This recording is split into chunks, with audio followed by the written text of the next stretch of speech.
That's really I don't think it's oh no, it's crazy. Yes, and everybody reads at 5. It's awesome, which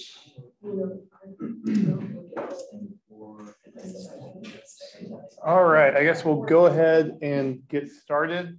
All right, so tonight we're going to be going over clustering.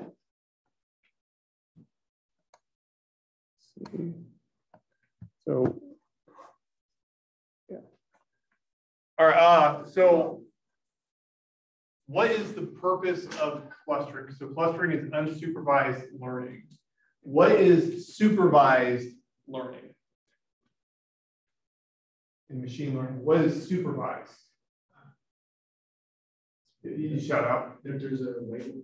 There's a label, there's a target variable that we want to predict or make inference on, or control, or something like that. All right, so there's something we want to predict if I'm doing supervised learning. Now, if I'm doing unsupervised learning, what's the main difference there? So if we say that we have a target variable for supervised learning, what would we say for unsupervised? No target variable. All right, so the first thing I want to impress upon you is that when we're doing clustering, we are not attempting to predict something. That's the very first and foremost thing about this, is that we're doing something else. All right, so what are we trying to do when we're doing clustering? All right, well, the number one thing is we're trying to find subgroups of our data. And now I've done this professionally. I received some data, and while working on the project, it looked to me that there were subpopulations, there were trends, there were groups in there that I didn't have. There wasn't like a variable field indicating what those groups were. So I'm working on this project, and I keep on seeing my patterns. Well, once I believe that there were subgroups, I want to figure out which group each row was in. All right, now, what happened in that case was that in the data, there were several different groups, and there was a column indicating what those, what group each individual belonged to. But that column was dropped, and it ended up being one that would have been very useful for this project. And so I used clustering to try and to get an idea of what group they each belong to. All right. Now, of course, it would have just been better for me to have known what the actual column was. But when I was exploring the data, figuring out what's going on, this was the best I could do at that moment. All right. So why would we want to do clustering? Why would we want to group our data together? Probably some relationship you want to find. Mm-hmm. Yeah. So let's say that I want to find, like I believe that there are subpopulations of my data. So in that case, the data came to me and there were subpopulations. I didn't know what they were. I just wanted to figure out what those groups were. Why else would we want to? For what reason would you split up rows of your data into subgroups? Thinking from business, would you do for segmentation, customer segmentation? Yeah, it could be if you sell a million people buy a product, there could be a million people with a million different reasons to buy it. Yes. Probably not. Yeah, you want to group them together. Now, usually what we do when we segment our data like this, we'll do it by geography or purpose or business. Can somebody get the door for her, please? But you might want to do it based off of your data. So you want to group people together by similar traits. Also, another reason why we want to do this, let's say that I'm doing supervised learning and I feel like I have different populations. Well, if I feel like I have different populations, wouldn't I want to split them up and do one supervised model for this group, one supervised model for this group? Would that seem like a reasonable way to go? Could I get a better, more solid model?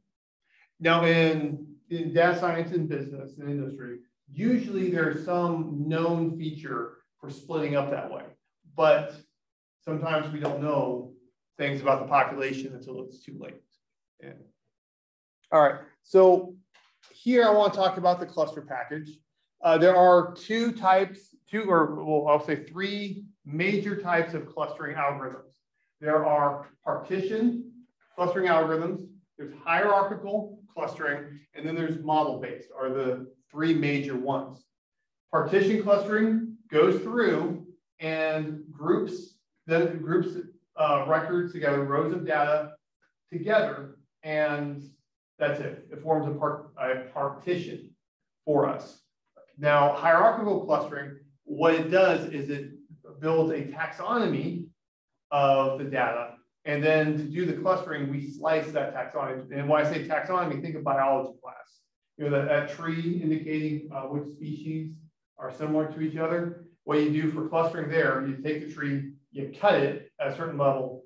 Everyone in a common group of branches is in a cluster in a group.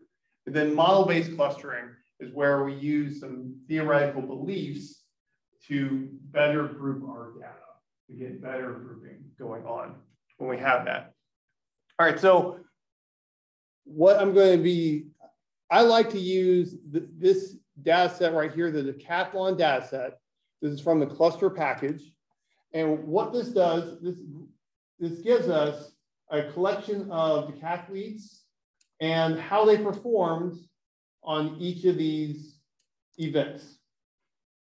All right, now, something that we always want to think about when I do clustering is we want to consider rescaling our data. Now, when I say rescaling in this context, when I say rescaling, almost always I say subtract the mean, divide by the standard deviation. I know that rescaling can mean, like 0 to 1, -1 to 1 for certain purposes. From a statistics point of view, it's almost always normalizing. So here I'm normalizing. Now, why am I doing that? All right. Let me ask you this. If I was to look at everyone's 100-meter dash, and I was going to look at everyone's 1,500-meter dash, so 100 versus 1,500. How long of times are those compared to each other? The 1,500 is longer. All right, which column do you think will have more variance, more standard deviation? For example, 1,500, right? All right, just because they're bigger numbers. Okay, well, if I'm going to go through, I'm going to do clustering. Certain algorithms are going to be using like averages in there. And so because of that, a way to think about clustering, specifically k-means being the big one for this one, think of a column's standard deviation as being kind of like its weight. It's the amount of influence in the clustering model. What would end up happening if I leave this as is and I do clustering, the 1,500 is going to be by far, if I go through and I look at the output, the 1,500 is going to have more influence on the output than the others in that data set. And if we had marathon times, it would even like dominate even more than the 1,500. So this scaling step makes it so that each column gets approximately the same amount of influence on what's going on. Now, if I want to control the amount of influence that each column has, I could go through and I could multiply by a constant after rescaling and that constant would be like the weights that I want. And so now here, what I'm doing on this step here is I'm trying to set up, roughly speaking, figure out from like best to worst or worst to best, I'm sorting my data. Now, in a big data project, I will never sort my data, but this is not a big data project. Something I personally like to do while I'm at work is I like to have my data organized so that it's easier for me to spot trends. So if if there's some way for me to sort the rows of my data so that it'll be easier for me to spot trends, patterns that I would miss if it was randomly shuffled, I'll go ahead and do that. This here, I'm taking the first principal component, and then I am setting up the order to correspond to the first principal component, just so that the first principal component can kind of be viewed as like their overall athleticism if you tackle this data set from a factor analysis point of view. All right, so let's talk about the hierarchical methods. In the cluster package, we have 3 of them. Now, the cluster package, they really like the women's names. And here we're going to go Agnes, Diana, and Mona. Agnes is similar to the H+ algorithm. Diana is a divisive algorithm, and Mona is for binary data. I've used Agnes professionally. I've tried Diana, but I've never used it. And Mona, I've never been able to really get anything good out of here, but it's still worth mentioning because we don't have a whole lot of options for strictly binary data. Now,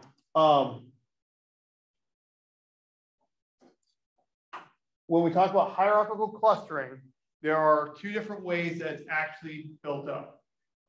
In aggregation, what happens is a group is built up by bring it together, bring them together, bring them together, bring them together into one group. So each individual row of data starts in its own group, then it gets into a group of 2. That group becomes a group of 3, that group becomes a group of 4, group of 5, and the algorithm goes all the way up until every item, every row is in one group. Now, divisive algorithms go the other way. They start with everybody in one group, and then it breaks up the group into 2. Then it breaks up the group into 3 groups. Then it breaks the groups up into 4 groups, 5 groups, 6 groups, all the way down until every row of data is in its own group. So divisive algorithms, just divide them apart. Aggregative algorithms, they just put them together to aggregate. All right, so we look at agglomerative nesting, hierarchical clustering. And so here, what this shows, this banner plot works to give us an idea of when each when each row of data enters its group. And so if it's lower, it's going into its group sooner. If it's higher, it's going into its group later. And this just gives us a visual cue of when things are going in. And here is our actual dendrogram. All right, so when I look at this, what's going on is that we can see that, let's say, Barras and Carly Vans, these 2 are pretty similar to each other. And then Udall is also kind of similar. So we can look at these 3 as kind of like forming one group. Over here, we can see that all of these kind of form one group. And so we can use this to visually get an idea of who's similar to each other in terms of their performance, in terms of the track and field events. Now, if I want to set up a group, let's say I only want 2 groups. What I would do, I would come about here and I would slice. I want 2 groups, then everybody in this part of the tree is going to be in one group, and these 3 are going to be in their own group. If I want 3 different groups, I come down to about here and I slice. And when I do that, these 3 end up in a group. These 3 are in their own group. And then the rest are in another. And I can keep on going lower and lower and lower. If I want to, I could go down to 0.5 or so and slice. Pretend so these leaves go all the way down. We just don't plot it that way to make it, you know, just kind of safe space. Is this okay? Any questions about this? All right, so when I look at this, is there anything that kind of jumps out at us? Do we see anything interesting in here? Good. I would say that since the first separation has only 3 on one side and then everybody else on the other side, yeah, those 3 are probably quite different. Yeah, quite different. We don't know how, but this makes me think that maybe these 3 perform differently on the events. You know, maybe they're the best, maybe they're the worst. Maybe they're really lopsided, like they're really great throwers, but they can't run worth squat. You know, or maybe they're great, you know, sprinters, but they can't do any other event. We don't know, but we just know that the data makes it look like these 3 are different than the rest of the group. And then after that, I would say these 3 would be the next group of interest. If I wanted to look for groups that, you know, that are just distinctly different from everybody else.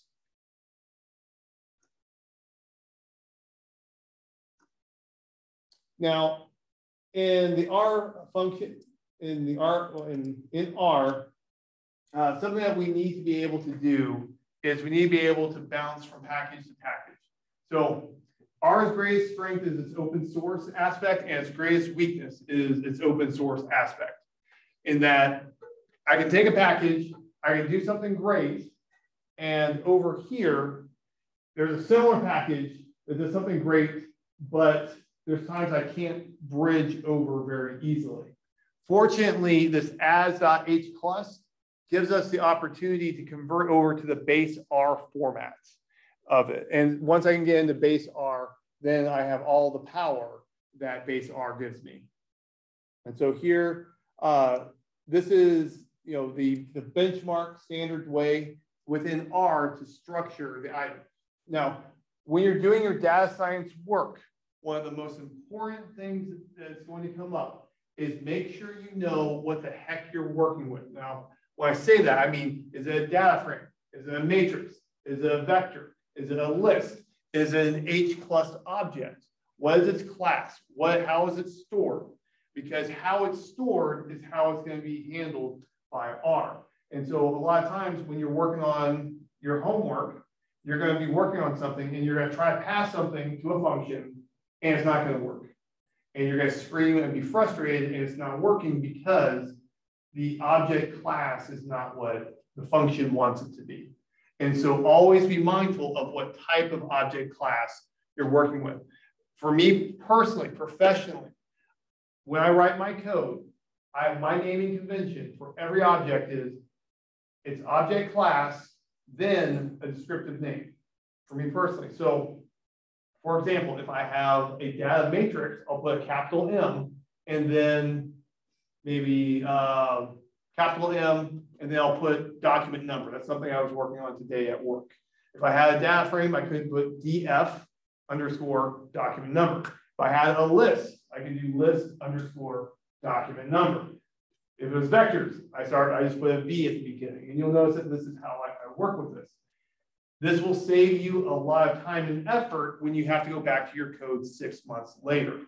I took a few weeks vacation, came back to work. I had to immediately hop into my old code that I was doing, 3 weeks ago. And fortunately, because I have this format in my Python code, I'm able to just jump in and get back to work.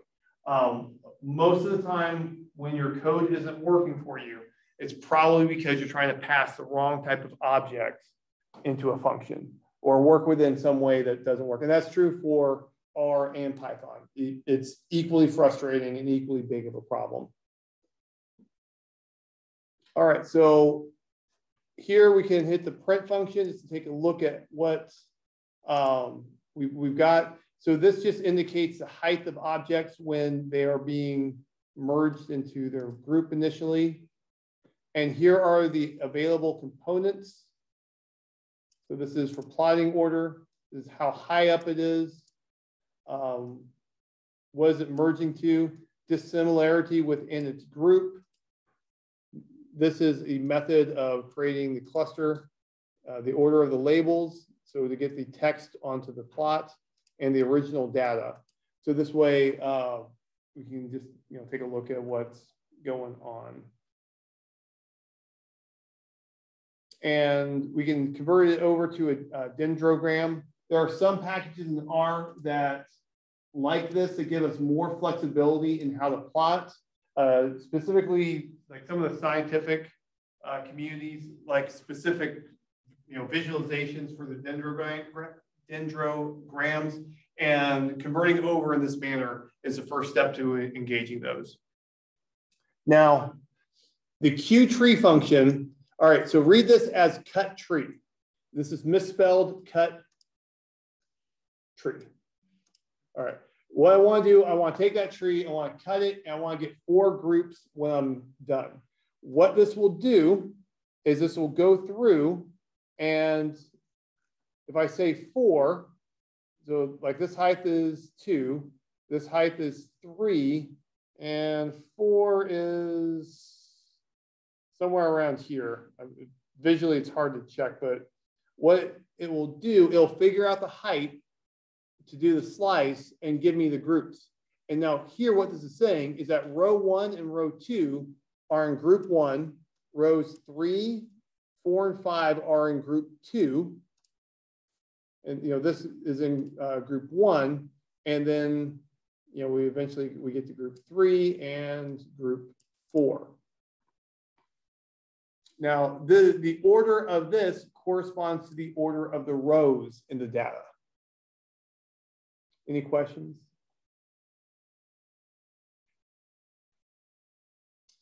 All right, now Diana is divisive analysis clustering. So here, this is just an algorithm that instead of putting them together, it just chops up the group. It starts with one big group and just starts chopping them up. And the banner plot indicates when does it get chopped off, when does it become its own group. And the lower it is, the later it is for getting its own group. So like this row of data is bound in with another group for a long time, or another observation. And here is the Diana output. All right, when I look at this, how does this compare to the previous one?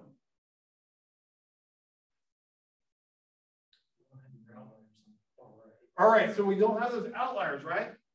So here, it's a little bit more even in the grouping. I mean, I won't go far enough to say it is even, but it's closer to it.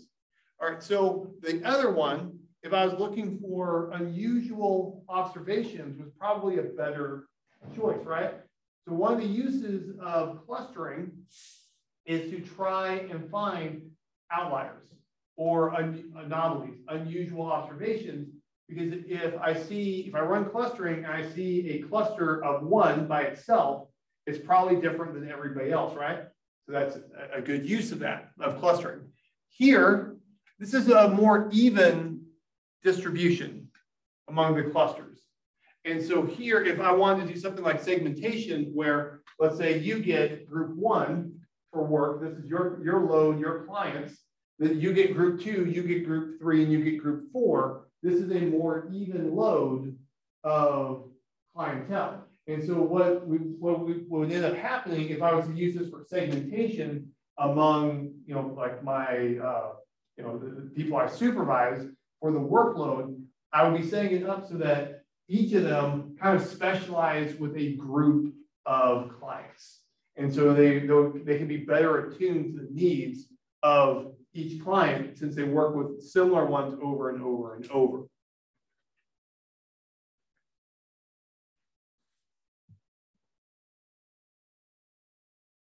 And everything in the clustering package can be converted to hierarchical clustering outputs. Here, this is just giving us, this is information that's used in how it's plotted on the dendrogram. Here is the order of the plotting for us. Doesn't really tell us that much. here's the height of the groups. You know, gives us an indication of the divisiveness. And then we get the same things we had previously. And then we can also convert this over to a dendrogram if I want to be able to invoke some of the slicker visualization systems in R. And once again, I can use the cut tree algorithm to get groups. Any questions about this? Are the divisive ones always going to be more balanced than the one? Okay. All right, so my advice to you is take a look at the tree each time and get a feel for what works. So when I'm doing hierarchical clustering, there's you really just want to look at the trees and see, is it more even or is it more pulling unusual observations out? And all the algorithms kind of like follow like a continuum of it. And so if you don't know, go with complete linkage for hierarchical clustering. That's by far the most common and most popular one. That's the one that's by far used the most in science. But for the purpose of like data science as an organization, if I want to do something like spot outliers, single linkage clustering is probably the best one for that. If I want to have a more even grouping, even sized groups, wards D and wards D squared tend to be better choices. And now that I haven't seen that written down anywhere, that's just for me building model over and over and over at work and just kind of seeing an overall trend. Wards D works to minimize standard deviation, and wards D squared works to minimize variance within a group. Thank you. All right, so now monothenic analysis, clustering of binary variable. All right, so this is just specialized for binary. We really don't have a whole lot of good options. If my data is strictly binary, then more than likely it's a categorical data. And we really don't want to run numeric algorithms on binary data if I can avoid it. It just doesn't work out as well as we would like. Theoretical statisticians would absolutely have a heart attack if they saw you do it. My opinion is it's not that bad as long as the model is informative, gives you the output that you functionally need, it's okay. But I wouldn't be attempting to run like k-means on binary data and think it would get accepted by an academic paper. So here to run this example, I'm converting all the data to binary by just saying if it's bigger than the median, I'm going to make it a 1. If it's less than or equal to the median, it's equal to a 0. That way I can convert it real easy peasy, lemon squeezy. And so since I'm using the median, approximately, I'm going to have it 50-50. And then I can run Mona on it. And honestly, I've never really had success using this at work. One thing that's nice about the Mona visualizations, you can actually see where it's going or what the name of each event is.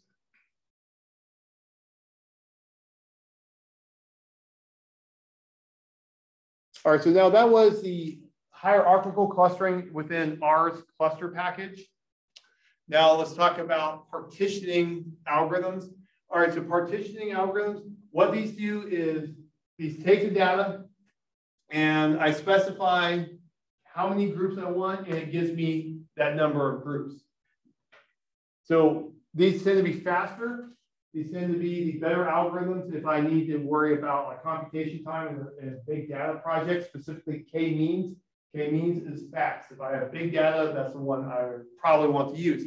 A major disadvantage of these is that I have to know the number of groups beforehand, or I have to try 3, 4 groups, 5 groups, 6 groups. and then compare the output, which can be kind of time consuming for me. So, that's a disadvantage, and it's hard to know how many groups to have when I have real data in front of me. If I don't have like if I knew beforehand that I'm going to give all the records to 4 different employees, then I know the grouping is 4. But if I'm trying to find the number of subgroups, if I'm trying to do subgroup discovery, there I don't know what it is, so I can't tell the algorithm what number to choose. I have to explore, and there's honestly no perfect algorithm for figuring out the number of clusters. Textbooks and papers and professors will promote certain techniques, but for every technique, there's another technique that will give you something different. This is similar to measuring athleticism. All right, if you wanted to measure athleticism, you could go off of that 100-meter sprint, right? You could also go off of that 1500. You could go off of long jump. There's a lot of ways to measure athleticism. Different measurements will give you different things, and that's a major aspect of data science. How you choose to measure something will lead your results, your conclusions. All right, so once again, the clustering package loves the ladies, and we're going to go with Clara, Fanny, and Pam. All right, so Clara tends to do a good job for big data. Also, K-means does a good job. Fanny, this works to estimate the likelihood that a point belongs in its cluster. And then Pam is the robust version of K-means. This is partitioning around the meteoroid. Think of this as it's going to try and, instead of using means, it's going to use medians. That's not 100% correct wording, but it's going to use medians instead of means to figure out the groupings in the K-means algorithm. All right, so let's clustering for the large application. That's Clara. And something about this is that this is not a good algorithm when there are issues with robustness. Same thing with K-means. All right, so if I have highly skewed data, let's say skewed right, how will the sample average compare to the sample median? Larger, it'll be larger than the vast majority of the observations, right? If it's highly skewed right. So anytime I'm doing an arithmetic average, then things are going to fall apart for that as a measurement of central tendency, the arithmetic mean. Now, because of that, K-means and Clara don't do well when I have outliers. And so if I have outliers going on, before I do my clustering, either I want to remove observations, or another option that we have is we can mute down extreme values. So imagine that I have a column of data with like one really big value. Now, one option I have is to omit the entire row of data. Another option would be for me to reduce that one big value down to something that's more similar to the rest. Do something like a 95% observation interval, pick the larger value on that interval, and replace the extreme high value with that. And that will pull things in, and that will usually prevent any problems. That way I don't, so this is a really imputation on an outlier. I feel like this is a better choice than throwing out the whole row of data. All right, so when I do Clara, I'm going to go ahead and go with 4 groups. What's going to happen when I plot it is that the plot is going to do principal component analysis. All right, principal component analysis, think of it as the first principal component is the best one vector summary of the data.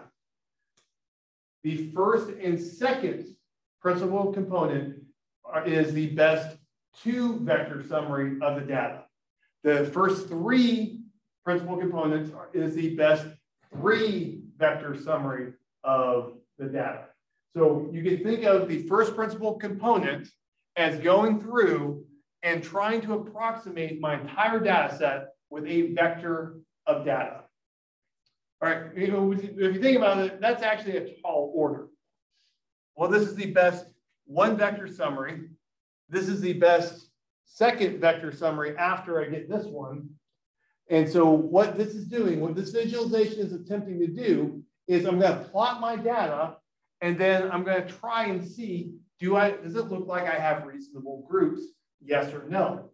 If I have good groupings, I would expect, but it's not necessarily true, but I would expect to see that points that are in the same group should appear close to each other on this plot.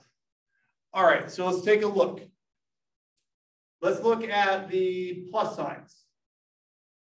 When I look at the plus signs, do they seem like they're kind of grouped together?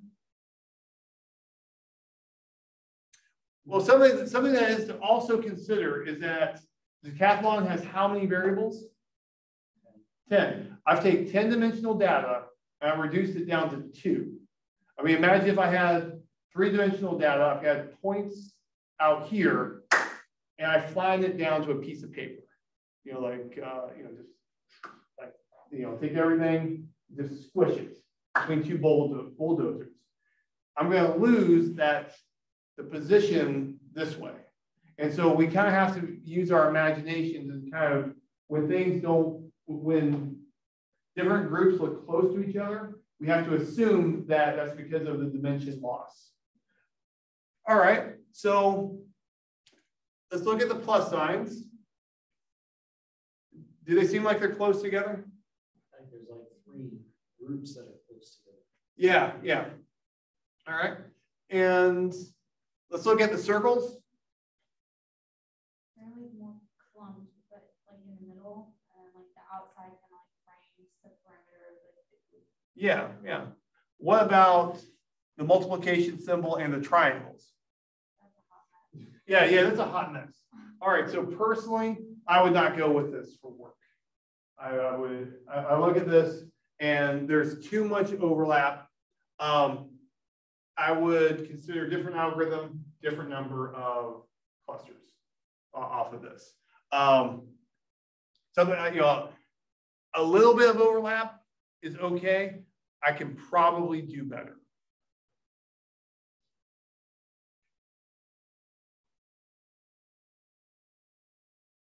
All right, here's a silhouette plot.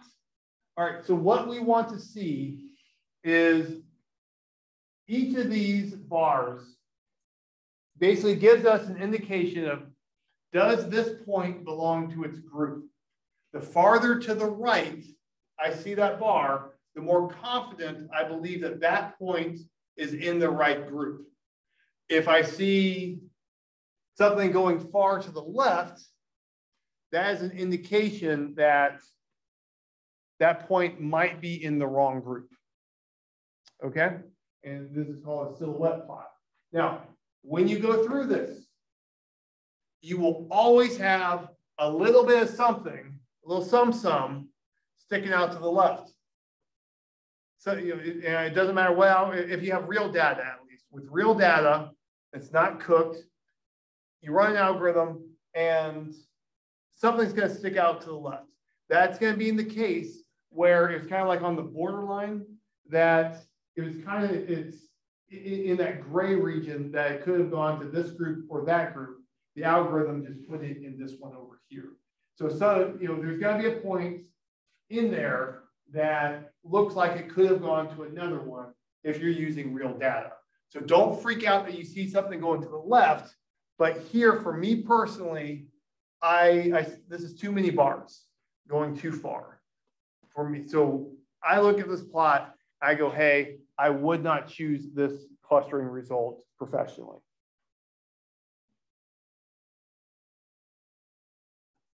Now here, this is the Meteorites for the group. So what's going on here is that it's selecting a representative from each of the groups.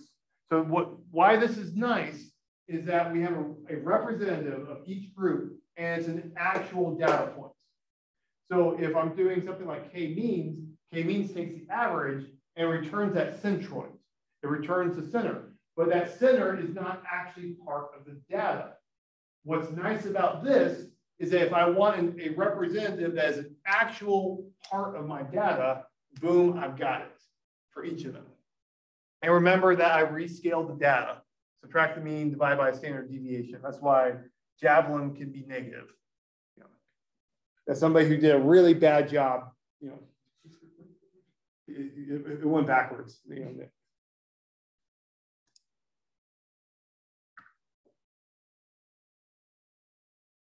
Now, fuzzy analysis clustering. What this does, this tries to get a likelihood that each point belongs to its group.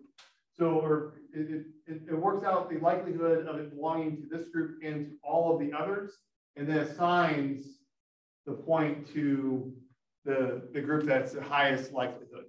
Now, remember, whenever we say likelihood, we think probability, but we know that probability is for future random events.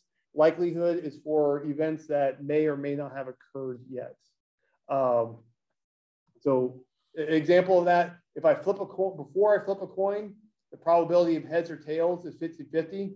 After I flip it, if I cover it up, that probability is 0 or 1. I just don't know what it is. How likely is it to be heads? 50-50, right? So likelihood measures probability that's, regardless of how it happened. And so if I go through and I do k = 4, you see 4 groups here? No. So I told it to go with 4, yet it decided to go with 2. Huh. Now, when I look at this, we see that we have some overlap, right? Is that proportionally a lot of overlap? A little bit of overlap? Is it about like the amount of the circle that's overlapping, or like how many points are in the overlap? It really is more about the circles. Okay. The ellipsoids, they are there just to kind of help guide us visually. Okay. But yeah, so we see circles here, and we see some triangles here that are in like the other group's ellipse. Compared to the previous one, does this look better in terms of overlapping groups? Yeah. Yeah, this looks a lot better, right? So I feel more comfortable using this. Now, the algorithm still says that this triangle goes into this group and this circle goes into this group. So, somewhere we're always going to have like that borderline, that gray area. It might be that in the higher dimension space, those points might be really far apart from each other in the other dimensions that we've lost, or they might be close together and we might be in that gray area. We don't know. We could like dig into it if we want to. Can you just explain one more time where exactly the first and second component would come from? Like how that value comes to be? Okay. Is there a marker in here? There's one on that board. Over there. Okay.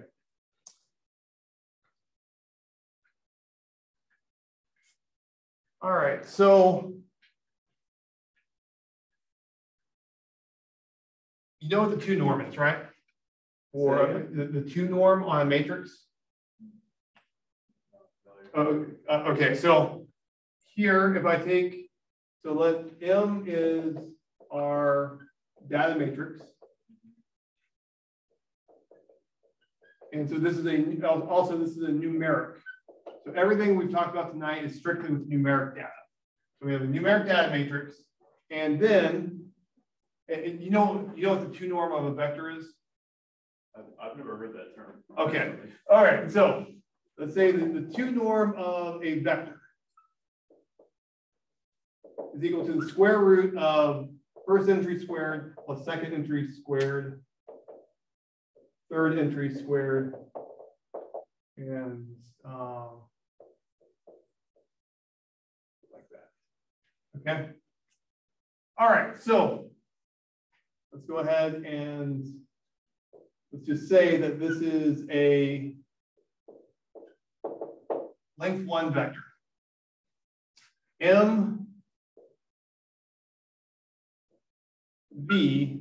All right, so we want to take the maximum. So using this choice, what we're going to do, we're going to take the maximum, we're going to find the vector that is length 1 that gives us the maximum of that 2 norm. Okay. We're going to say that U is equal to that. So let's go ahead and say that that's a 1. That's a 1, and that's a 1. Of all the length 1 vectors that are possible, I'm going to find that vector that makes this the biggest after I do matrix vector multiplication. The resulting vector is going to be the first principal component. And so what this is doing is that this is, you can think of it as it's taking our data in higher dimensional space and it's rotating and reflecting the data points in a manner so that I get maximum dispersion on the data. All right, so if I had data like this, let's say this is my 2-dimensional data.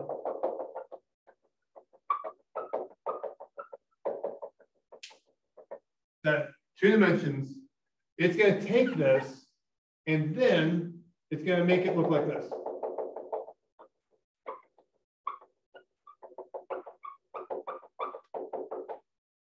All right, pretend that this is more horizontal.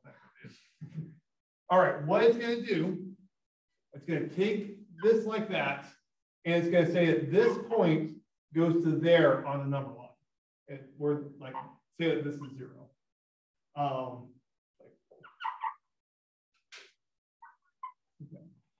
This point goes to here, this point goes to here. This point goes to here on the number line, this point goes to here on the number line.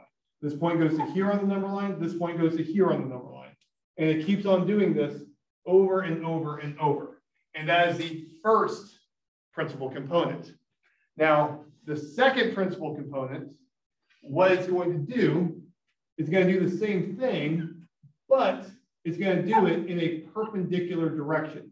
So this point goes to there on the number line. This goes to there on the number line. This goes to there on the number line. This goes to there on the number line. So on and so on. And that's kind of like a geometric way of interpreting. Now, there's a couple different ways to compute this. All of them involve numerical linear algebra. It's honestly like week 1 material from that class. If you've taken it, you're definitely familiar with it. This is like the algebraic approach. There's also like a geometric articulation. This is how we get to it. For us, really, the most important thing is just to know that this is the 1-dimensional representation that minimizes the sum of squared difference between the points and the plane. It's the projection, the best projection onto a 1-dimensional space. I have like a question kind of talking about what we talked about like 5 minutes ago. Why exactly is there only 2? Okay, so that's an excellent question. So this one is measuring that likelihood stuff, right? So what it did, it went through and it figured out 4 different groups. After it got the 4 groups, it took point 1, which group is it most likely to be in?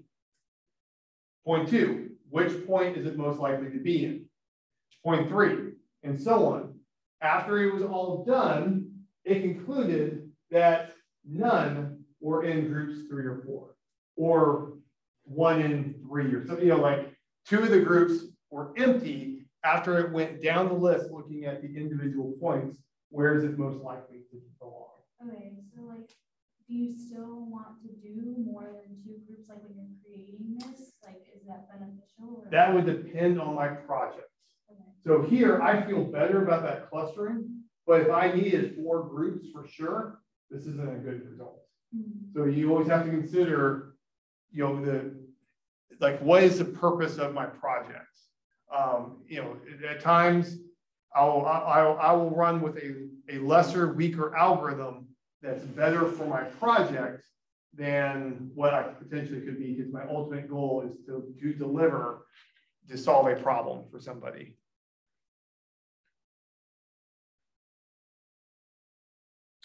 All right, now here is our silhouette plot. All right, so remember that silhouette plots, if I see it far to the right, that's an indication that it's in the group it belongs in. If it goes to the left, that's an indication that it might be in the wrong group. And expect to see something going to the left. Here, we don't have anything going to the left, so I'm feeling confident. But here, we can see that there are points that are, like, they're in the gray area. You know, you know, I'm really not that confident about, you know, these guys being in the right group. Somebody's going to be in that borderline region. So I'm okay with this. I have a quick question. So does each bar stand for each vector? Each data point. So each row in my data set. Oh,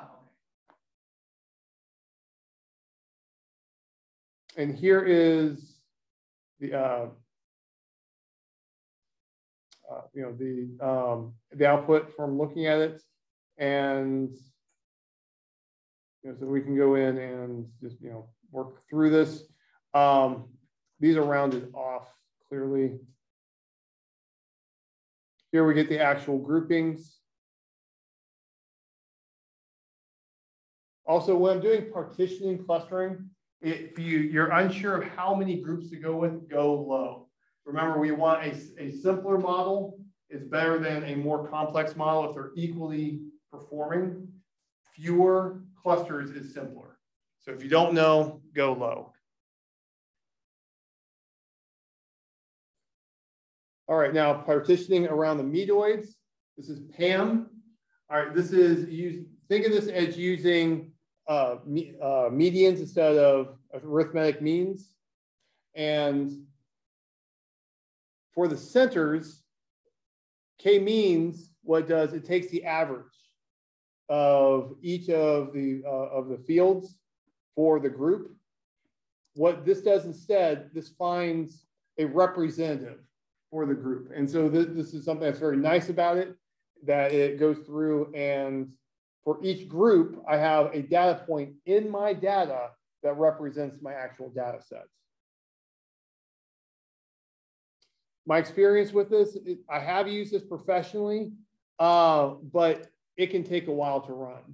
And so since it takes a while to run, it may not be the best choice, you know, because remember, you know, just like the whole agile methodology, if you're working in an agile scrum situation, you know, we want to get our results out the door fast. You know, in that point of view, 80% of perfect is usually faster and better, just because I get it out the door. This is a good choice if I'm worried about outliers and, you know, things kind of pulling on my model. All right, so if I run PAM, a silly question. If you're worried about computation time, can you simply throw it at something with a lot of compute power? Yeah, you know, we can. So my definition of big data is anytime I can't do things the way I want to.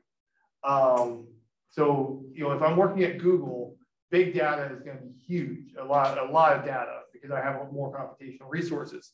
If I'm here using just this wimpy UCF classroom computer, and this is all I've got to use for my professional work, big data is pretty small.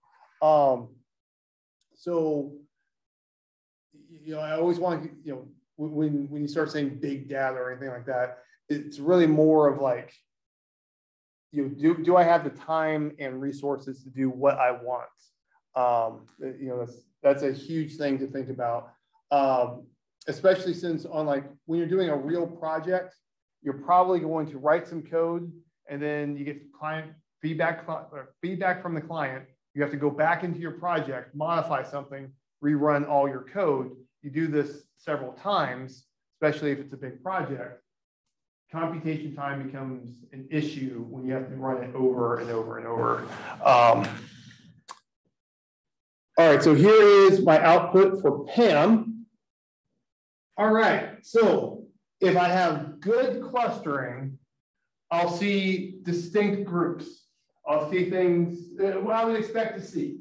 Now, I'm reducing 10 dimensions down to 2, so I'm expecting some overlap on the visualization. That's okay. A lot is not okay.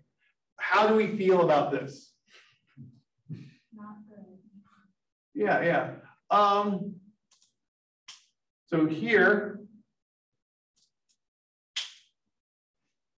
yeah, I mean, everything's all kind of grouped up on top of each other. Like the first thing I would do, if let's say I was in a position where I had to use PAM, I would first and foremost reduce the number of groups. That long sliver, that screams to me that I have a group that's not necessary. So that's the first thing I would do. I don't think that this would be able to be salvaged. Personally, I think you would have to probably take it down to 2 to make it worthwhile. And we have other choices that probably would be just as good. Here's the silhouette plot. So here, the silhouette plot is actually looking pretty good. Notice I have a little bit going to the left, but this visualization, my personal opinion is that I like this way to do my clustering evaluation. I feel like this is the best way. We think with our eyes, and if I don't see separation on this plot, I don't trust it. So I'm feeling like PAM is not the way to go.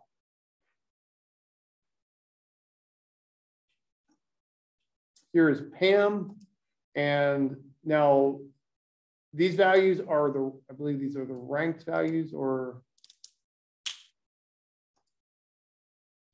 here's the groupings.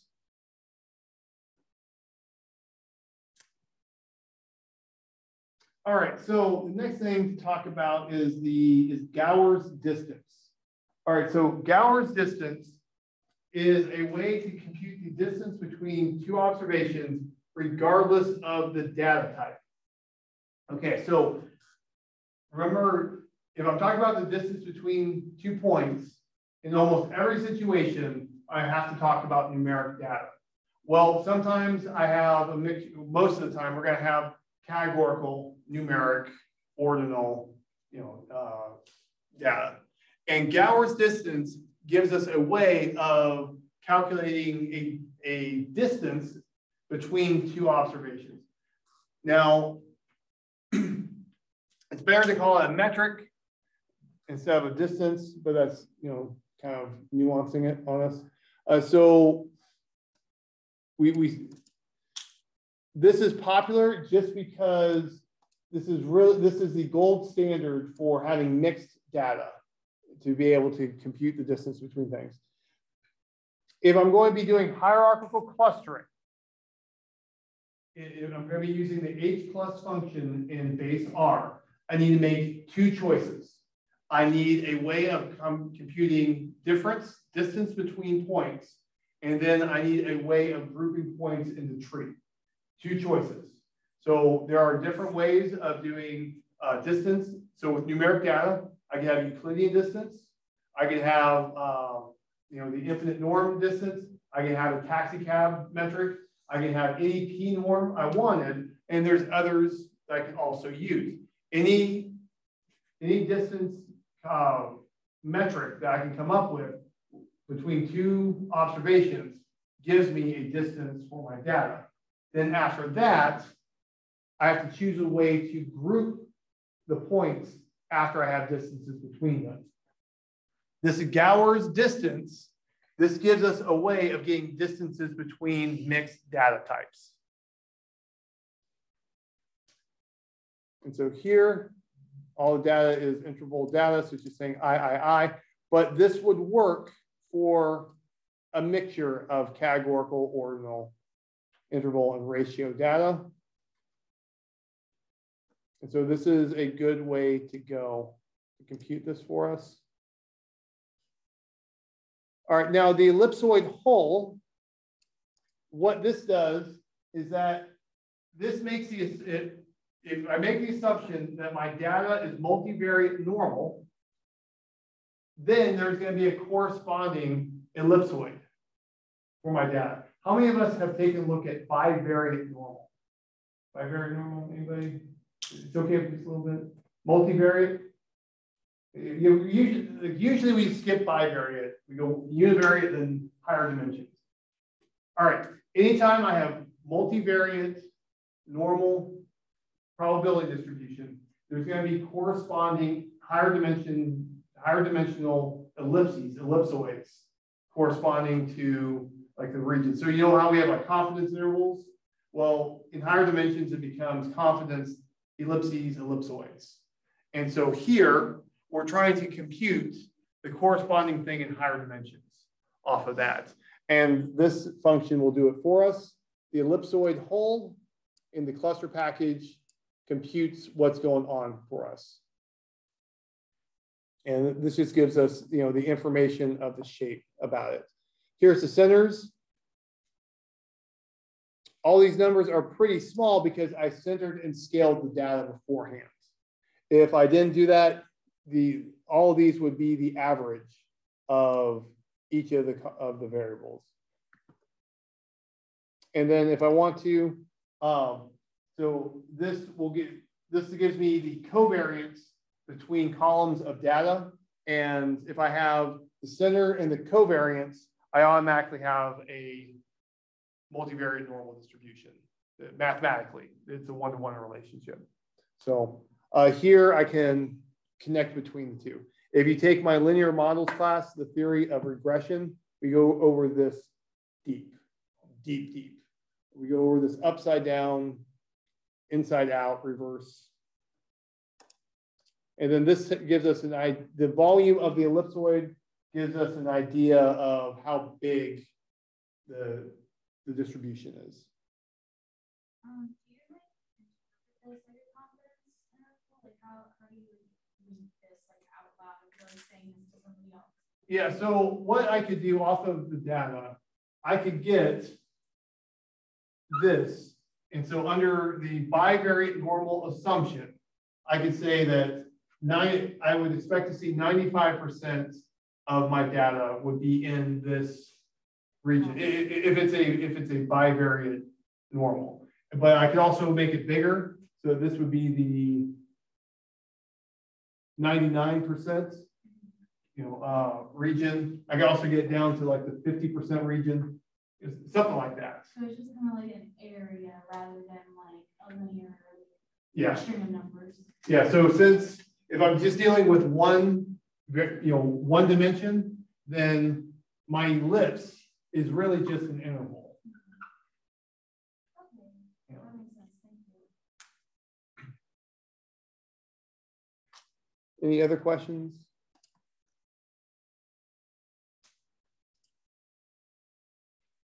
All right, so now we want to talk about Gower's distance. So this is for the situation where I've got a mixture of data and I want to be able to compute distances between rows of data. Now, if I have all numeric data, I have tons and tons of ways to compute distances between observations. The standard way is to just subtract entry by entry, square each of the differences, add it up, take a square root. That will be the 2 norm. That doesn't work when I get into categorical data. So if I have something like Florida and Washington, if I have Louisiana and Mississippi, how do I compute the distance from a categorical data point of view on those? If I have something like red, yellow, and blue, how do I compute the distance between observations? Gower's distance compute these things for us. So let's go ahead and get some data to work on this. So here I took the car evaluation data set from UC Irvine's data set repository. Here I'm using read.csv to read things in. Here is the file path to where I had it on my computer. There's no header for it.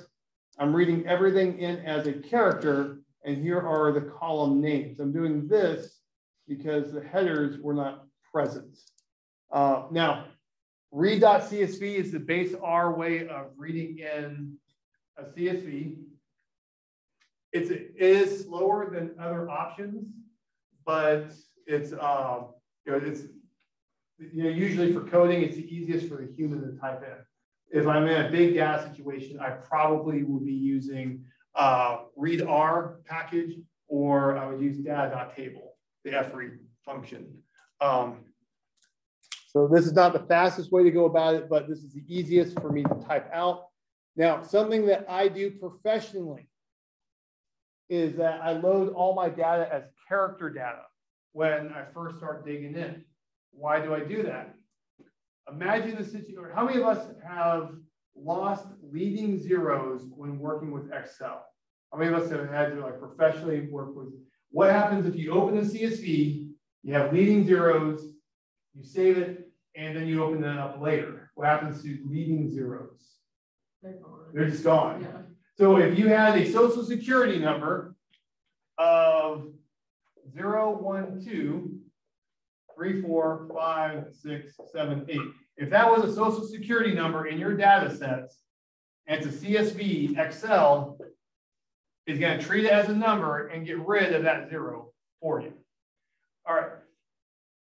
To prevent that from happening, something that I do when I first touch my data is that I like to load everything as character data.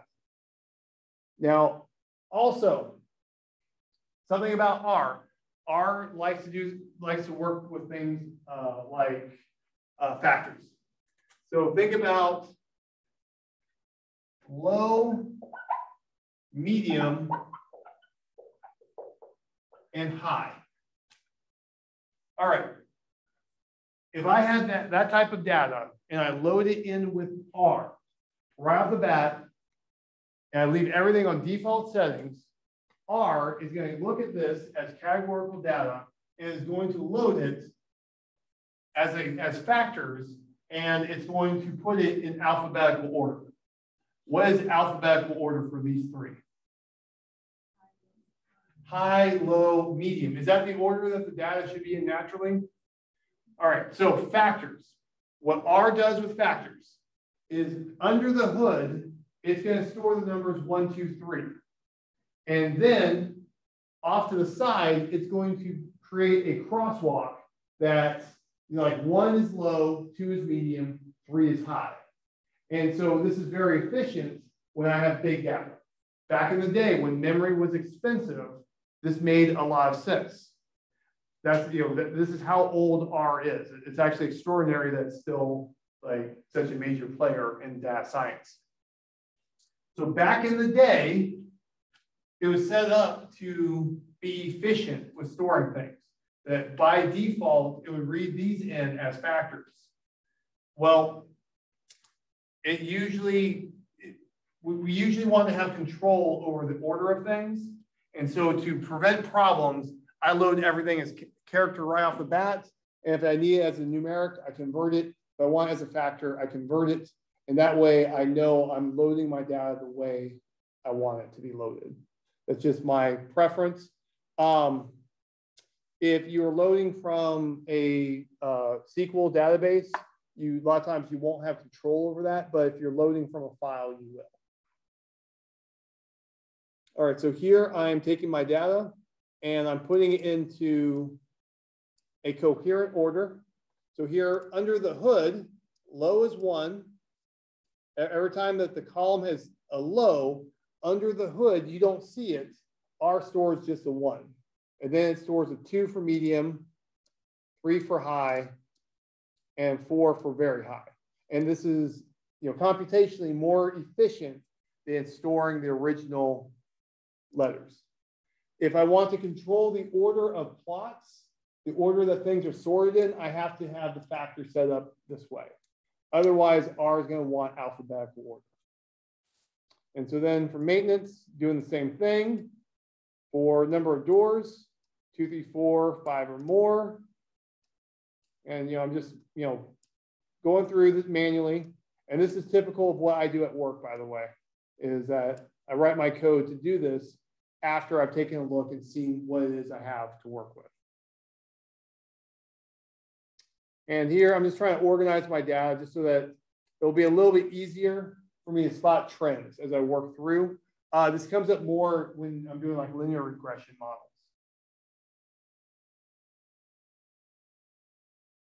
So here is the head of my data, and here is the tail of it. And you can see that I've sorted by the class.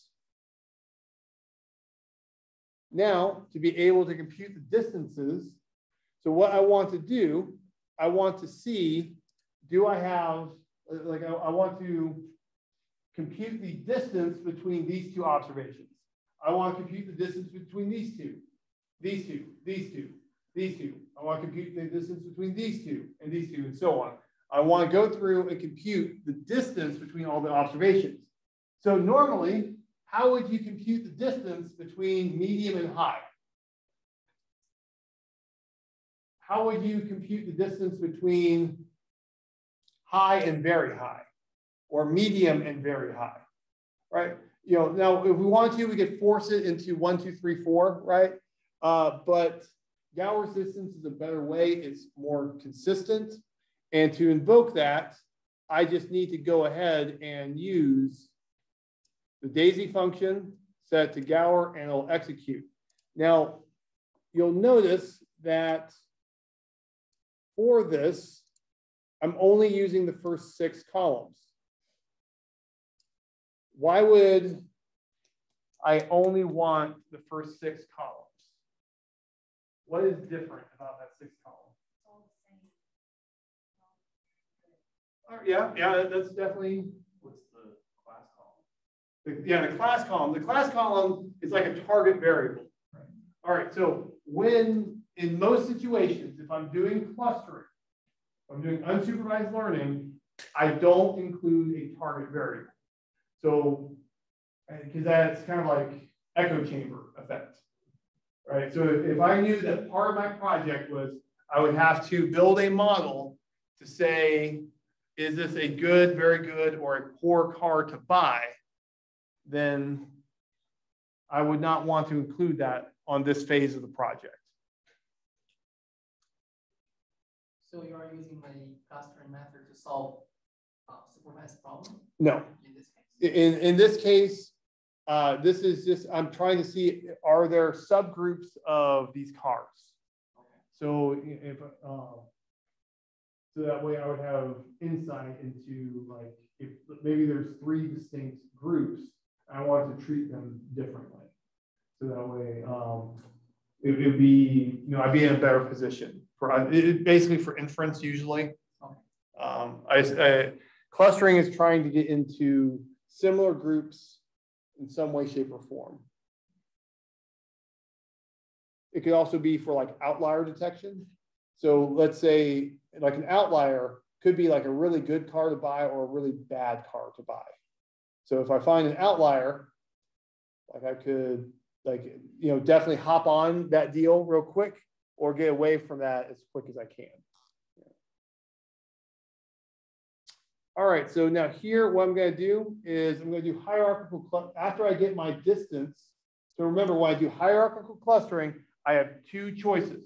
I have the distance I use to compute the distance between observations. Then I have the method that I group the observations. All right, so when I have mixed data, I don't have a lot of options. I'm probably going with Gower's distance. After that, I have a whole collection of choices. And I'm just going to do ward D and single. In general, ward D, in my opinion, I haven't seen this written down, this does a better job of giving me even groups. Single linkage does a better job of outlier detection. Complete linkage is a good default for going with. If I'm working on a project and I have time, I would honestly go through all of these and just see which one looks the best for my project. You know, it might be that one of these will do a better job for outlier detection than the others. You know, you don't know until you run it. But as a general trend, these two tend to give like the extremes. And then average linkage tends to be like average, you know. Can you explain more about the Gower method to measure distance between two categorical data? All right, so that one, I do not have the formula memorized. I would have to look it up, but it's part of it. It's more complicated than converting to dummy variables, but that's like a first step. Like convert to dummy variables, and then it has like an additional like process that goes through it. I don't have the formula memorized. I did when I first wrote this up, but I am not prepared to talk about it. It is my my punchline. So whenever we have some mixture of data types, we use Gower? Probably. There are other options, but this is the one that's by far the most accepted. This is, you know, and people have gone in and like modified the algorithm a little bit and tinkered with it and said it's better. So, I mean, you could modify it, but really, I would just drop it straight in and go with it. All right, so here I'm going through and I'm computing the hierarchical clustering of the models. All right, now something I'm doing here, you'll notice that I've created a list of my models. Okay. In my workspace, as I work through my projects, something that you will find that will save yourselves a lot of headache. Keep things organized by putting similar objects into lists. Now, this is if I was doing it in Python, I'd probably I might do like a list or a dictionary. But in R, it's always a list. Lists work out for us very nicely. I have everything in one object, stored in one object. That means if I want to operate, if I want to run operations on it, if I want to do computations, I want to work with it, I can iterate over that list, easy peasy. Imagine if I had, let's say, 10 different hierarchical clustering objects floating around in my workspace.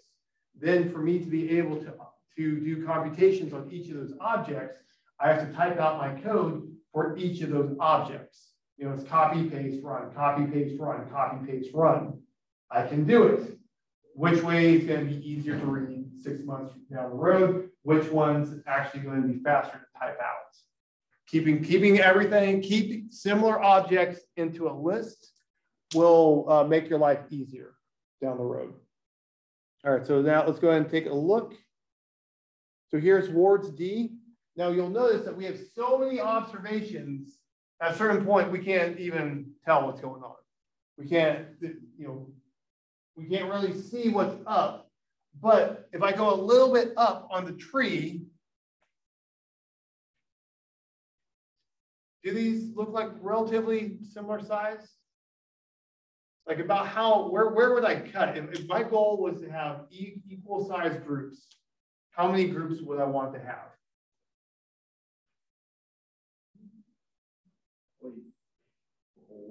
4, 6. Yeah, I mean, in that range. I think I would I personally probably maybe, you know, maybe 3 would be all right. It also depends on my project. Depends on, you know, if I had like 6 employees to hand stuff to, you know, I'd be cutting into 6. You know, so there's really no wrong answer in this. One thing about data science is that it's all subjective. You know, we talk about statistics and hypothesis testing to give the illusion of objectivity. It's all a subjective gray area decision. We just have to be able to defend our decisions. All right, so now here is single linkage. All right, so single linkage. We can see that we got 1, 2, 3, 4, 5, 6, 7, 8, 10, 11, 12, 13, 14, 15, 16, 17, 18, 19, 20, 21, 23, 24, 25, 26, 27. All right, so this is saying that either if I'm cutting the tree, either there's one group or 27 groups, and then it gets smaller from there. All right, so this may not be the best one for my model. Why did it do this? Well, it did this because really I only have so many levels in each of these columns. Because of that, it wants to go either one group or 27 groups. And so that's just an artifact of it. And so if that's okay for your project, you can go with it. I would not want to show this to clientele because it looks, it's just not informative. Even if I felt like single linkage was a good choice.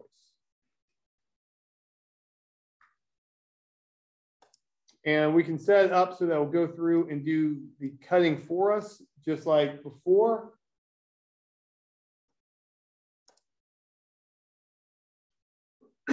And now I want to go through and I want to do some visualizations. All right, so what I want to do is I'm going to take the cars data set. I want to take the data. I want to set it up that, okay, so here's the cars data set. I have the Ward D cluster. I have the single clustering, and I've tacked that onto the data set. Now, in that format, I've got each row is inside, has 2 entries for its grouping. So each row of data corresponds to a row of the original data. If I want to do ggplot, this isn't quite the right format. What I want to do for the visualization I'm about to do with ggplot, I need to have this in long format. Right now it's wide, kind of. What I'm going to do, I'm going to take these 2 columns effectively, those 2 columns, I'm going to take the data, I'm going to take the original data with Ward D, I'm going to take the original data with single linkage, and then I'm going to stack them on top of each other effectively. It's going to be the outputs. There's other ways I could have done this. The tidyr gather function converts the long format for us. This function has been superseded, by the way, but it still runs. It's perfectly good. I like using it because it's the one I learned first. And so I just haven't updated to use the current one in the tidyverse. But this is going to put it into long format so that I can get my ggplot going on. And so let's take a look. All right, so here is the bar plot of that. So let's say that later in my project, I wanted to try to use the cluster. So if I have a new observation, I look to see which cluster it belongs in. Could I use that to predict the class of the vehicle? It's what I would like to do. I would like to see is membership of its cluster. I want to see, is that a good predictor variable for this target variable? Is that a reasonable use of clustering? Yeah. Notice that I did not include class in the clustering, right? Okay, so what jumps out at us for these? Let's take a look at single linkage.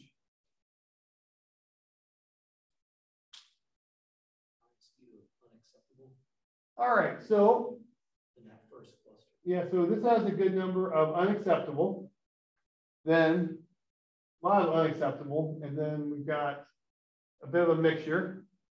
Okay, so going forward, if let's say, a colleague comes to you and says, hey, I got this car and it's in single linkage cluster 1. What do you think it's probably going to be for class? Probably unacceptable, right? All right, what about 2? All right. Now what about 3 and 4? Acceptable. All right. Now, also something about this, since I see that these have low membership and they're pretty close to each other proportionately, I would consider merging these 2 together, if that made sense. You know, looking at the observations. If this was part of the project, if I was clustering for the purpose of feature engineering. All right, so now let's look at ward D. 1, 2, and 3. What are we seeing? Virtually all unacceptable. Now there is a little bit of other colors, right? But more than likely, if I was to see 1, 2, or 3, it's unacceptable. Now, what about if I see 4? Well, mostly acceptable. All right, so really what this is saying, what this does for us as a predictor variable, this says if it's not 4, don't buy it. It's right off the bat.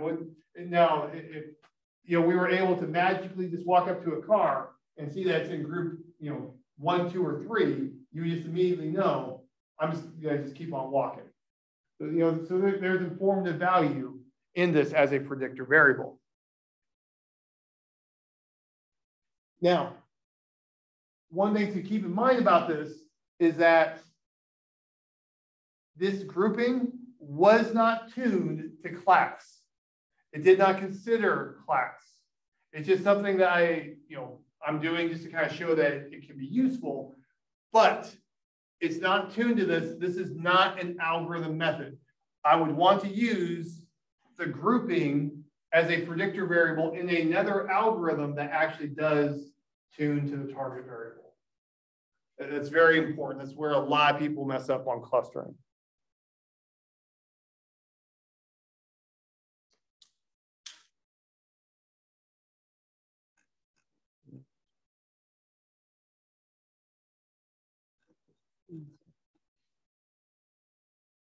And we can go through and we can try different numbers of groups. We can change it down to from 4 to 3.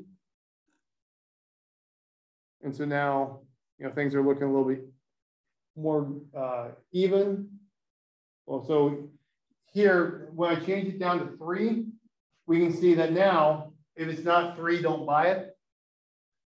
And over here, we can see that those 2 before still stayed apart, that the one that was 2 got clumped into this one. And we'll get, you know, a different result, you know, with a different number of groups. So the group 1, for example, in a single linkage method, that doesn't mean it's the group 1 from the word method. Right? Yeah, it's completely different. Yeah, so these are completely different labels.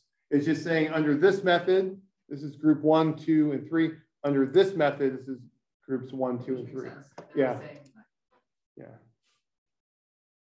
It would be like one method of grouping the room would be to cut this way, group 1, group 2. Another way to group the room would be by, you know, male and female. You know, like, you know, and I can say group 1 is, you know, male, group 2 is female. You know, it's just a different label. Like many of these visualizations and like different graphs and stuff, if our employer says like I want you to test all of this stuff, like what is like standard to like present to them? So go until you have something convincing. I mean, really, like you'll do, so first and foremost, when you're doing your visualizations, don't do box plots. Okay, box plots are 5-number summaries. They're wonderful. They're the easiest way to interpret certain things. Don't use them because only the people with stronger math backgrounds will accept them. All good visualizations have 3 things: geometry, labels, and colors. Here, I didn't label this. I got lazy. I should have labeled the numbers inside each group. But so this is almost a good visualization. You want to go until you have something convincing, because ultimately on anything we do, we need to get our stakeholders, our decision makers, our clients to have buy-in. And so once I have a convincing story, stop and work on something else. Sure, thank you. Doesn't that, this clustering, that's taking in what, 6 variables, right? Yes. So when you get these out here, for each cluster or each label, you're able to find out what it used for PCA. Like most important feature was like this through this when determining these cluster labels.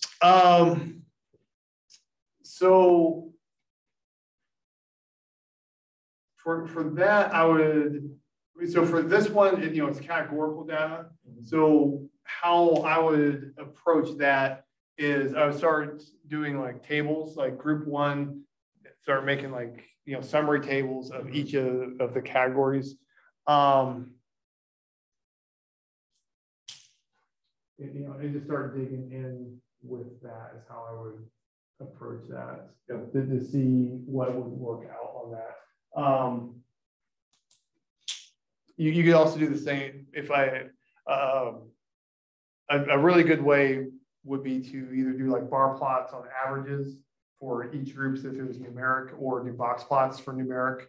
And then, if I see like this on the numeric values that, group 1 box plot is here, group 2's box plot is here, then I know that this variable was very important in separating. Okay, I see. Yeah. So you can do that by group in this case, by cluster. Okay. Yeah, it's going to be, I don't have a good answer on how to proceed on that. No, not that. What I mean is that if you see like a cluster, like if you plot something, you see clusters that you're like, wait, how the hell did it get this? Yeah. What I'm wondering is, would it emit what the algorithm, when it at some point went through and said like, I liked this, this, and this to start making these groups together? Yeah. You have to go variable by variable by variable, because like to figure out like what it was that pulled that out, unfortunately. No worries. I'm curious. Thank you. We can do it with 2 clusters. Pretty much the same story. Any questions about this? All right, then if there's nothing further on that, we've got model-based clustering. So we, our class sessions are rather long. So if you're feeling tired, it's okay. Stretch, do what you gotta do. We just gotta push through a little bit longer. All right, so a big takeaway that I want you to have when you walk away from this class. So something I want you to believe as one of the things I taught you going down the road is that when I have a lot of data, I don't need theory. When I have very little data, I need theory to fill in the gaps. All right, so imagine a situation where I have 3 million rows of data. Do I need to do like any normal distribution assumption on the distribution of the data univariate? No, because I can actually, the empirical data gives me a really strong representation of what the distribution is. And I don't care about the normal distribution. I don't care about gamma or anything like that, because the empirical distribution is so complete. Since I have 3 million rows of data, I don't need to worry about this filling it in. Now imagine a situation where data is expensive. Let's say that we're talking about very expensive experiments, and they get 3 runs, 3 observations, and this is super expensive. You're getting 3, and that's it. If I want to do statistical analysis on that, I need to have some assumptions that I pulled in using prior knowledge, theoretical beliefs, subject matter experts to kind of formulate an understanding of what's going on. And then, like this is typically what you're doing when you're doing that t-test. You're making certain assumptions about convergence in terms of the central limit theorem to be able to use the t-test. If I have 3 million rows of data, like I don't even worry about the t-test because it's going to detect any small difference there is anyway. All right, so when I have very little data, I need more theory to fill in the gaps, to give me more inference so I can understand something. And what we do, we use subject matter knowledge, and we use mathematical understanding theory courses to determine what is that fill in the blanks part. All right, model-based clustering, what I'm going to do, I'm going to make the assumption that I have some form of probability distribution for where my data is coming from. Potentially, this could be any multivariate distribution would work for our data. But every implementation I've come upon it assumes multivariate normal.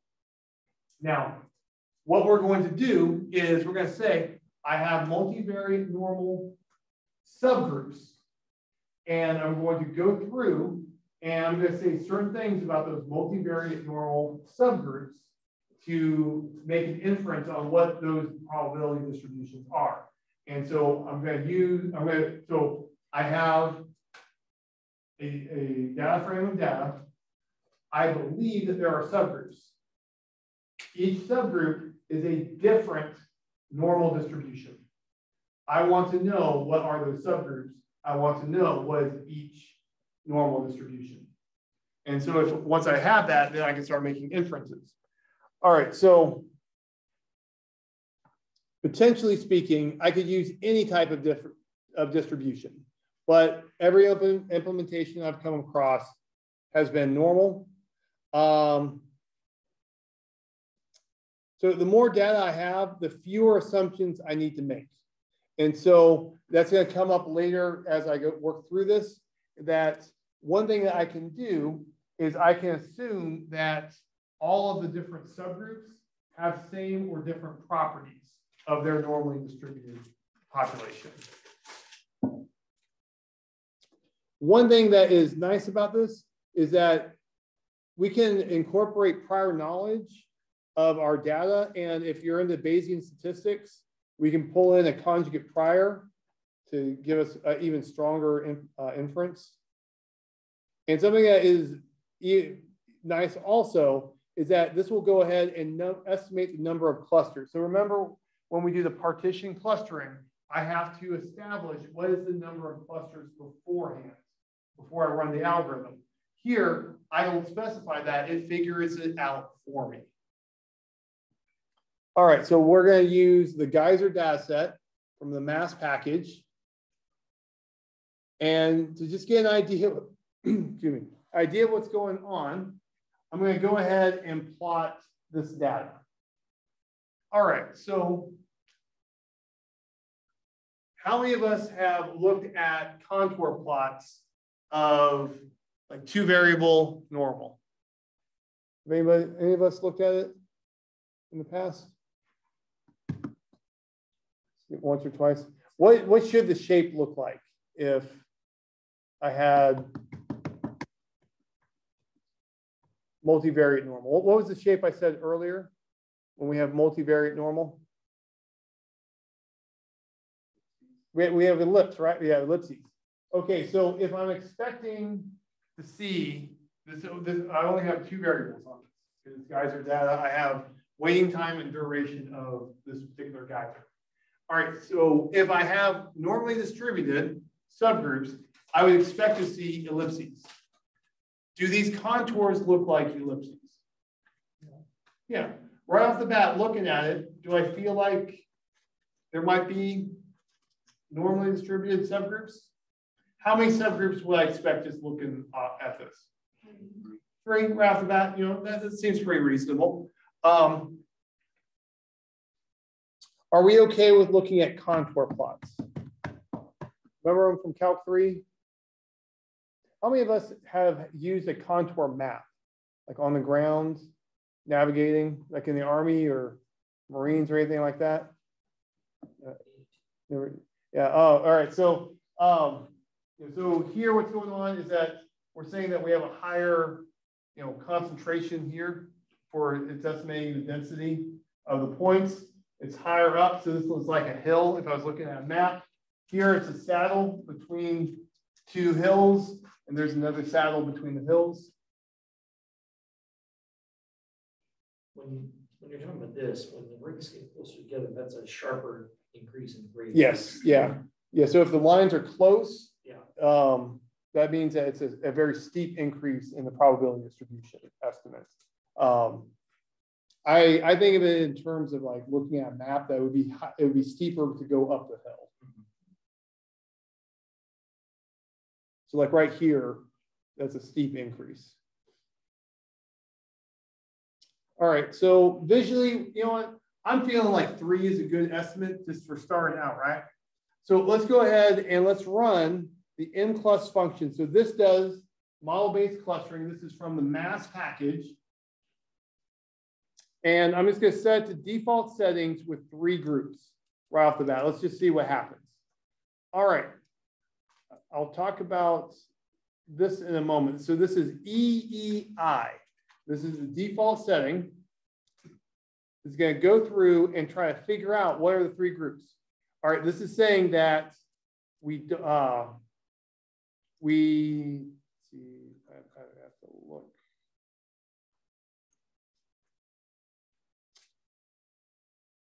All right, so this is saying that we're allowed to have tilting of our, so the diagonal indicates, is it going to look like this for the ellipse, or can the ellipse look like that? Can it be tilted? And we have equal volume for each group. We have equal shape for each group when we talk about the ellipses. Here is the log likelihood. Remember, the bigger the log likelihood, the better fit it is. Number of data points, degrees of freedom. Here is the Bayesian information criterion. And here is the number in each group. And let's plot this. All right, so this doesn't really look that informative, but here we have, there are a bunch of these different models were tried out. A bunch of different models were tried out using the Bayesian information criterion. It's EEI was the best one.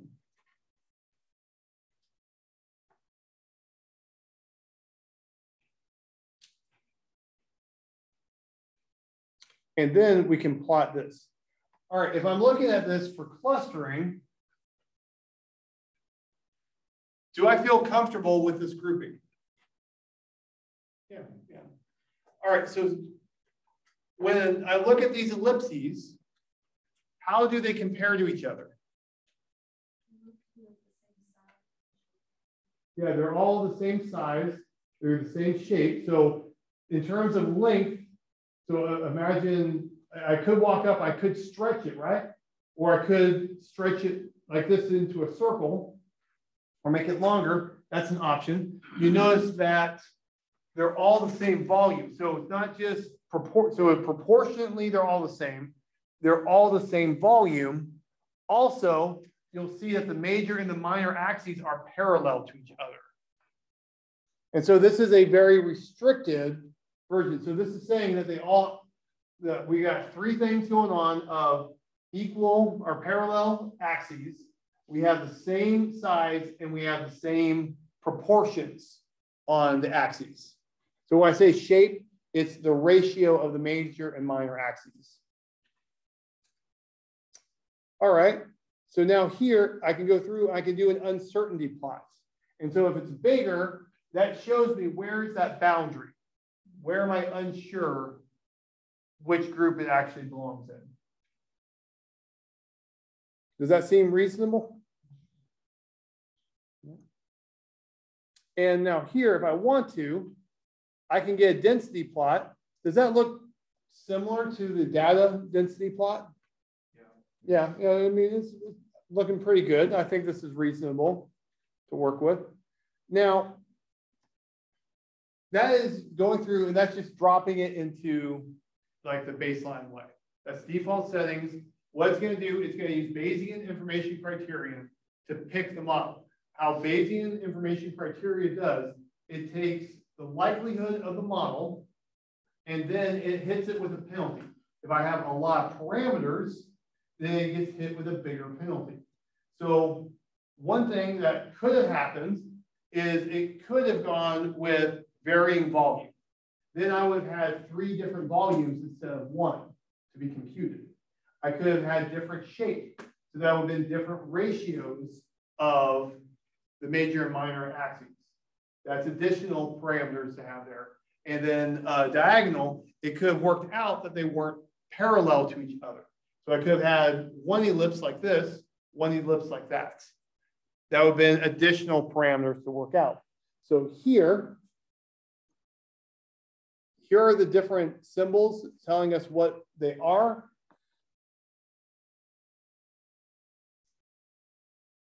And, so these are all just different models that we can run.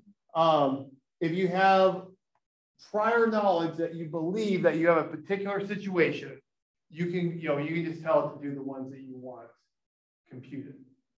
Now, something I want to do, I want to just kind of go through and take a look at the different ones that are available. Down the road, I assume that you're not going to have this document available to you, right? I mean, 3 years from now, if you have to do model-based clustering, I assume you're going to lose your notes from my class. So to get that, EM model names from the mclust options will give you the same information. So here we've got that.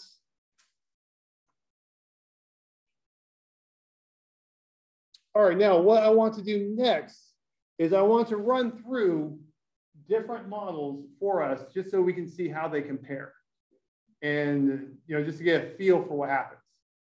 All right, so here we have equal volume and we have parallel, EEI or EII. How do we feel about this model? Do we feel like this is coherent grouping?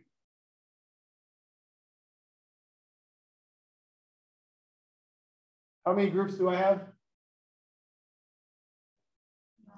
9 different groups. I mean, it's kind of forced. So what's doing is, under the constraints of this model structure, it's finding the best clusters possible under this assumption. How do we feel? Yes.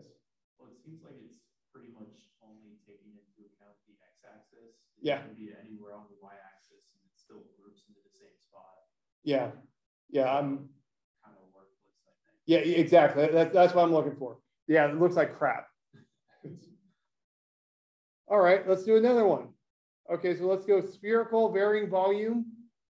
And we've got parallel.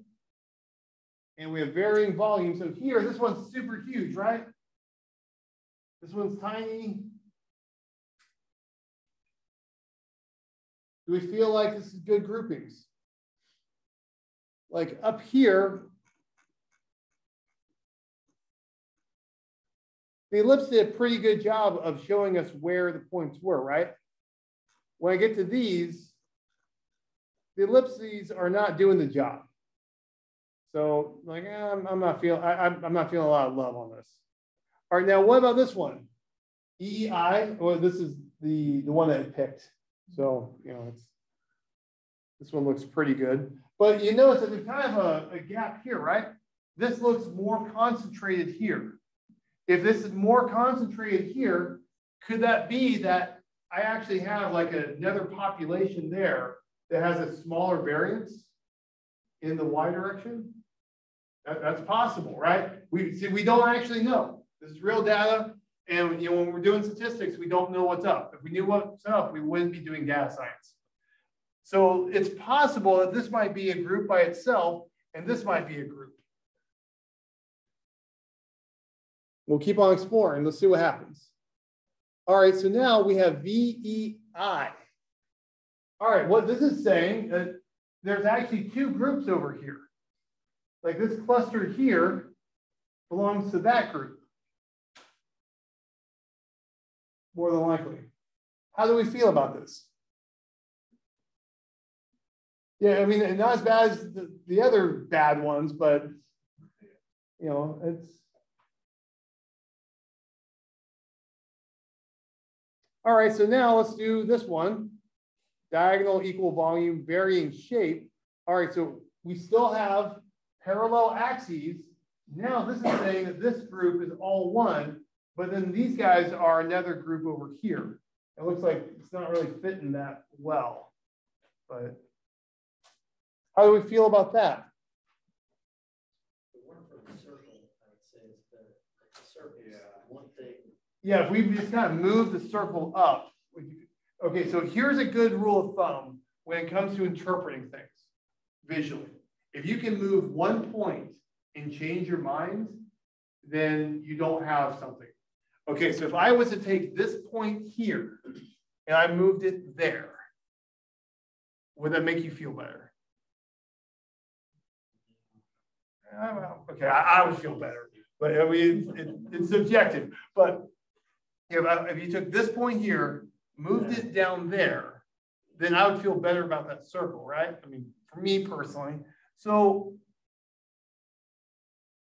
you know, it'd be still, you know, I'm still feeling like the original one is the best so far, personally.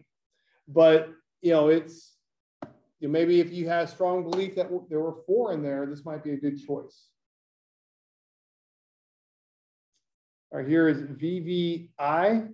And so now this circle has kind of moved up a bit.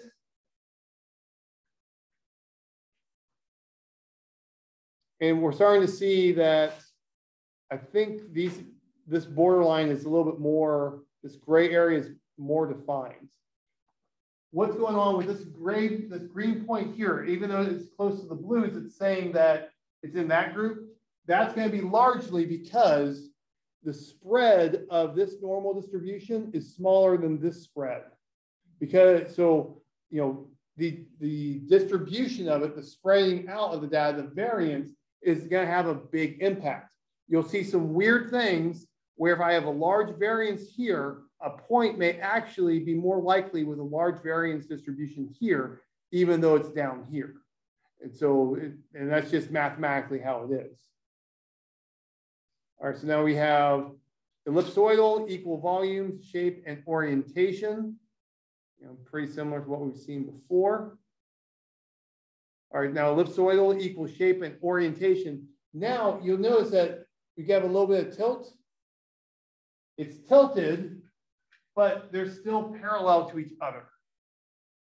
So that tilt here, we might be, because it's another parameter, I could get a better fit on my model. But once again, that's an additional parameter, a more complicated model that's going to invoke a penalty on BIC measurements. How do we feel about this? I think it handles that group of the squares well at the expense, in my mind, of some of the other ones. Yes. Like splitting blue and orange, and then some of the weirdness on triangle, and especially the pluses. Yeah. Yeah. I think if you could tune it to only be 4 groups, like if you kept the green and then the blue X's together and then the blue circles and the orange squares, then it would be good. Yeah. But yeah, and I don't think those need to be split up top. Yeah, and something we could potentially do, work through this and decide what groups the points should be in, and then choose like what compute like the empirical distribution off of that. But yeah, so I think expense was a good wording of this, and you'll notice that this is pretty big.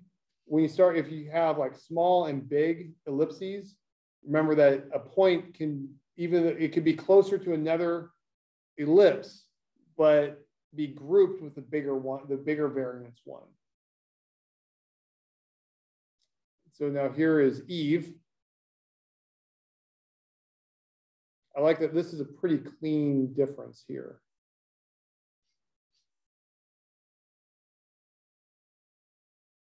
There's a few, I think there's a few more like, oh, here we go. Yeah, I'm not feeling a whole lot of love on this one. What are you saying? That's the best one so far. Yeah. Yeah, yes. Yeah, okay, which distribution? Oh, yeah. See, this is a good example of what I was saying, that here, this is so big that it's getting classified with those. Good eye. Yeah, and yeah, so you can go through and just find what fits best for what you've got. So after looking at this, you know what? I think I'm going to go with 4 distinct multivariate normal instead of 3. And I'm going to choose VVI. Where's the plot? And so, like, just after looking at this, I just feel like this is so concentrated that these are separate. And so I want to choose, I'm making the decision that I want to have these guys in their own group. Now, this could also just be that, there's something weird. Maybe it's a subpopulation that doesn't come up very much, but I feel like this is spread out enough that it's different than that. And so I went through, I said, hey, I believe there's 4 groups. What fits best of 4? Here's my uncertainty. So, uncertainty is, established in the same spots as before. Here, this is looking pretty solid on that. And when we talk about the density for it, we can see that it's pretty much just like this one has such a high variance and it's so spread out that it's like not even high enough to get a contour.